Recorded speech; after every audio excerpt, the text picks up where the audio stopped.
Oke, kembali lagi. Aku bakal ingetin dulu opening aku di setiap video ya, diinget-inget. Oke gini, Assalamualaikum warahmatullahi wabarakatuh. Kembali lagi di channel YouTube aku. Jangan lupa untuk selalu like, comment, subscribe. Jangan lupa juga untuk selalu view video aku agar channelnya terus berkembang.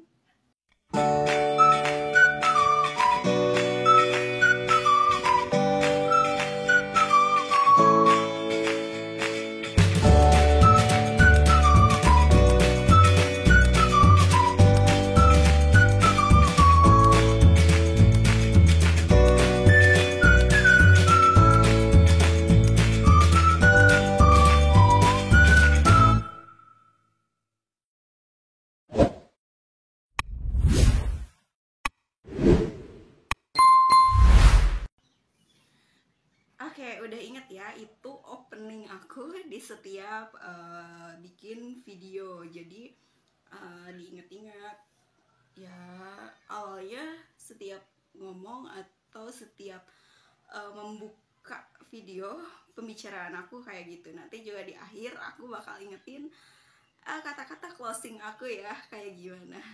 Oke guys, langsung aja untuk video kali ini. Sebenarnya aku akan bahas masih tentang seputar BPJS kesehatan yang aku akan bahas untuk video kali ini.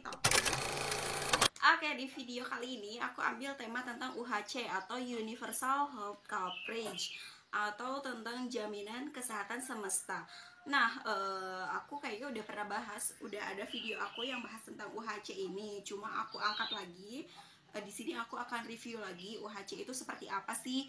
Nah, untuk jaminan kesehatan UHC ini sebenarnya gak jauh beda sama BPJS-nya PBI. Cuma bedanya itu kalau PBI kan didaftarkannya itu sebelum berobat harus udah ada gitu, harus udah tercover. Nah kalau misalkan UHC ini bisa dibuat ketika akan berobat, dan kalau UHC ini tergantung dari daerah kalian masing-masing itu menganut sistem UHC atau enggaknya gitu loh. Biasanya beda-beda di setiap daerahnya gitu. Nah, karena di setiap daerah berbeda, jadi UHC ini itu untuk pembayarannya sendiri itu dibayar oleh Pemda setempat ya teman-teman. Nah, untuk pendaftarannya sendiri itu tiap daerah beda-beda, dan daftarnya itu sendiri bisa ketika kalian masuk ke IGD atau ke Vaskes pertama gitu loh. Jadi istilahnya sakit dulu baru buat, itu bisa ya. Nah, selain itu UHC ini hanya diperuntukkan untuk kelas 3 di BPJS ya teman-teman. Nah, kalau misalkan yang tadinya punya BPJS Mandiri itu pengen dipindahin ke UHC, dipastikan harus bikin SKTM dulu ya. SKTM itu pengantarnya dari RT RW lalu ke desa, baru bisa dibuatkan BPJS yang di cover oleh UHC. Nah, kalau misalkan kalian yang sistemnya tadi kayak sakit dulu gitu, ke IGD dulu, ke Vaskes 1 dulu, itu cukup KTP sama KK, terus tinggal bilang aja ke Vaskes tingkat satunya atau di IGD bahwa kalian ingin mendaftarkan program UHC ini. Tapi dengan catatan kalian harus tanya dulu di daerah itu menganut sistem UHC atau enggak gitu loh. Soalnya beda-beda tergantung dari Pemda setempat. Oke, pasti kalian makin bingung dan makin banyak istilah ya di video ini. Dan kalau kalian lihat secara keseluruhan pasti makin pusing gitu.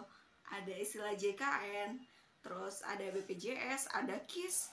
BPJS juga masih dibagi, ada yang gratis, ada yang mandiri, ada yang bayar. Sekarang ada lagi UHC. Oke, di sini aku akan bahas sedikit ya.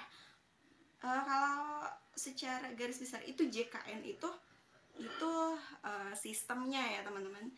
JKN itu sistemnya. Kalau BPJS itu badannya, badan yang menampung sistem-sistem dari kesehatan, ketenagakerjaan gitu loh. Nah, kalau KIS, Kartu Indonesia Sehat, itu kartunya teman-teman. Jadi jangan salah persepsi.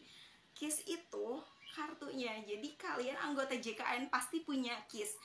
KIS itu bukan BPJS yang gratis ya, bukan. Jadi KIS itu kartunya, Kartu Indonesia sehat. Kalian yang terdaftar di JKN pasti punya KIS. Nah, kembali lagi, BPJS itu badannya. BPJS itu ada 3 sistem. Yang pertama ada pemberi bantuan iuran atau yang BPJS gratis dari pemerintah, yang dimana anggotanya itu kalau terdaftar di DTKS itu bisa ditanggung pembayaran BPJS atau preminya tiap bulan oleh pusat, oleh APBN atau APBD. Nah, kalau yang mandiri, ya ada yang mandiri. Yang kedua itu yang bayar sendiri, preminya per bulannya itu ada per kelas. Nah, yang ketiga ada yang PU. PU itu untuk pekerja-pekerja ya, jadi yang dibayar oleh instansi tempat mereka bekerja gitu. Nah, sekarang ada UHC. Nah, kalau UHC ini lebih ke jaminan juga sih, jaminan untuk mereka yang memang kurang mampu. Lalu apa bedanya sama PBI? Nah, kalau PBI itu sifatnya jadi kayak untuk istilahnya nggak darurat gitu, ngerti nggak darurat. Nah, misalkan ya harus direncanakan dan bisa didaftarkan dari kapanpun. Nah, kalau UHC ini bisa didaftarkan ketika memang dibutuhkan, dan ini hanya ada di beberapa daerah aja yang menganut sistemnya gitu loh teman-teman.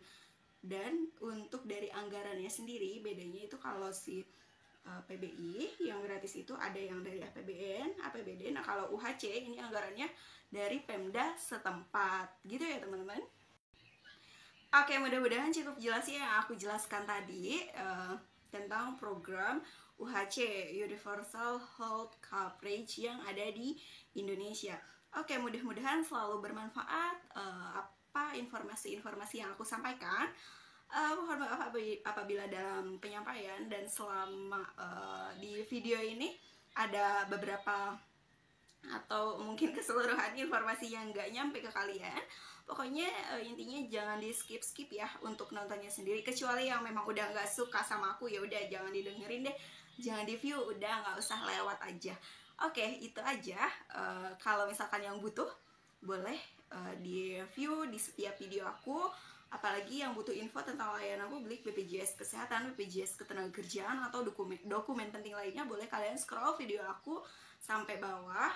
Siapa tahu ada kendala yang memang kalian sedang siapa tahu ada solusi dari kendala yang sedang kalian alami gitu loh.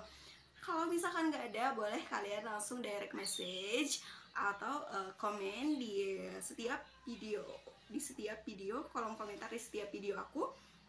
Untuk komentar lain di luar video, misalkan boleh kalian japri by WhatsApp, ada di deskripsi channel aku, atau direct message di Instagram aku ya teman-teman. Oke, itu aja yang bisa aku sampaikan. Mudah-mudahan selalu bermanfaat. Aku nggak bakal bosen bilang mudah-mudahan selalu bermanfaat ya. Oke, untuk mendukung channel aku jangan lupa untuk selalu like, comment, subscribe, atau mungkin di-share video-video aku untuk kalian yang membutuhkan. Oke, itu aja untuk video kali ini. Assalamualaikum warahmatullahi wabarakatuh.